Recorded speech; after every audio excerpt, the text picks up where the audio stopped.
የዮሐንስ ወንጌል ምዕራፍ 2 በሶስተኛውም ቀን በገሊላ ቃና ሰርግ ነበረ። የኢየሱስም እናት በዚያ ነበረች። ኢየሱስም ደግሞ ደቀ መዛሙርቱም ወደ ሰርጉ ታደሙ። የወይን ጠጅም ባለቀ ጊዜ የኢየሱስ እናት የወይን ጠጅ እኮ የላቸውም አለችው። ኢየሱስም አንቺ ሴት ካንቺ ጋር ምን አለኝ? ጊዜ ገና አልደረሰም አላት። እናቱም ለአገልጋዮቹ የሚላቸውን ሁሉ አድርጉ አለቻቸው። አይሁድም እንደሚያደርጉት የማንጻት ልማድ 6 የድንጋይ ጋኖች በዚያ ተቀምጠው ነበር። እያንዳንዳቸውም 2 ወይም 3 እንስራ ይይዙ ነበር። ኢየሱስም ጋኖቹን ውሃ ሙላቸው አላቸው።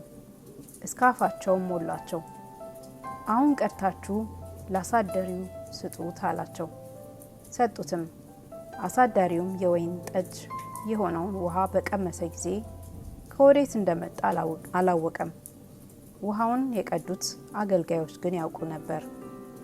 አሳዳሪውም ሙሽራውን ጠርቶ ሰው ሁሉ አስቀድሞ መልካሙን የወይን ጠጅ ያቀርባል፣ ከሰከሩም በኋላ መናኛውን፣ አንተስ መልካሙን የወይን ጠጅ እስካሁን አቆይተሃል አለው።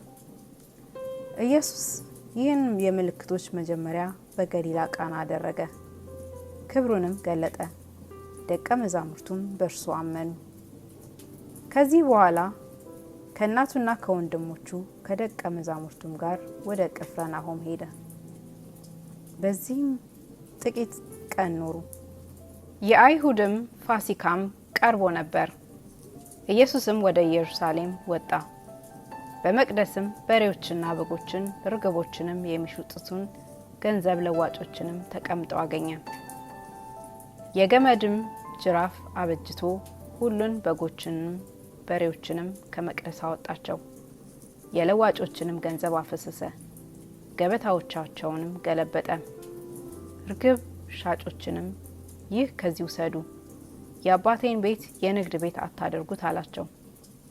ደቀ መዛሙርቱም የቤትህ ቅናት ይበላኛል ተብሎ እንደተጻፈ አሰቡ።